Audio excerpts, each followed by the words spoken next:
Olkalau hoye! Olkalau hoye! Wale watu ambao wanatuhubiria ukabila. Sisi tukikuchagua wewe, huku unaitwa Kamau, huku unaitwa Njoroge, ulikuwa unaitwa William Kipchirchir Arap Ruto. Mimi naelewa nilipigiwa kura na watu wa mlima. Mheshimiwa Rais, na kuheshimu lakini sikuogopi. Mimi ninakuheshimu sana. Na kuheshimu kama rais wa Jamhuri ya Kenya, na kuheshimu kama amiri jeshi mkuu, na kuheshimu kama mzazi kwa sababu watoto yako ni warika yangu. Lakini hata kama ninakuheshimu Mheshimiwa Rais, jambo moja tu ujue, na kuheshimu lakini mimi sikuogopi. Haya ni maneno ya Seneta John Methu huko Nyandarua katika ibada ya kumbukumbu ya kumwenzi marehemu David Njuguna Kiharu ambayo ilivutia umakini wa kitaifa. Hafla hii iliwaweka pamoja Rais William Ruto, aliyekuwa naibu Rigathi Gachagua na naibu wa rais wa sasa Kithure Kindiki kwenye jukwaa moja kwa mara ya kwanza tangu mgawanyiko mkali uliowagawanya Kenya Kwanza.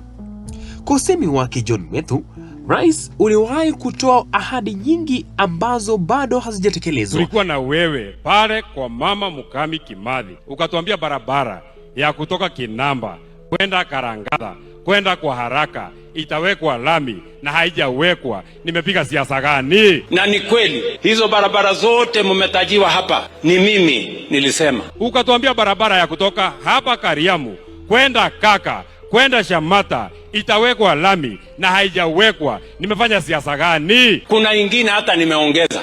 Akisisitiza kuwa jukumu la viongozi si kupigiwa makofi bali kuwajibika kwa wananchi. Hata alipojaribu kumtaja Kimani Ichung'wah na kumkumbusha maneno aliyokuwa akisema zamani dhidi ya Rigathi Gachagua, ndipo kipaza sauti chake kilizimwa ghafla na kuacha tukio hilo likiwa gumzo kubwa kuhusu ujasiri wa kisiasa na mipaka ya uhuru wa kujieleza. Hivyo, kilichojitokeza kwa namna ya kipekee katika matukio ya Nyandarua ni nafasi ya wananchi waliohudhuria.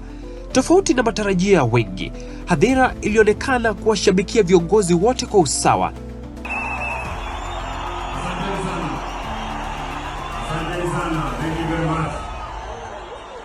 Iwe ni Rais William Ruto, aliyekuwa naibu Rigathi Gachagua, au naibu Rais Kithure Kindiki, au hata John Methu.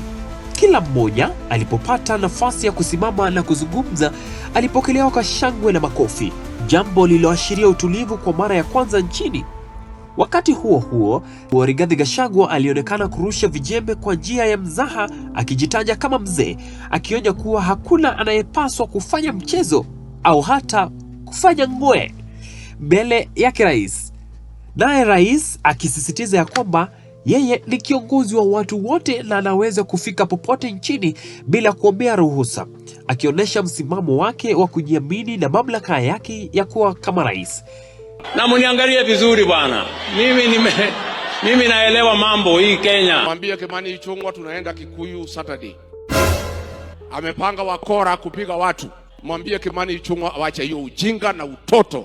Na msiabudu binadamu, muheshimu Mungu. Tupendane, tupende nchi yetu, tupende viongozi wetu. Hii ndiyo Nyandarua ya leo, mahali ambapo siasa, historia na hisia zimeungana.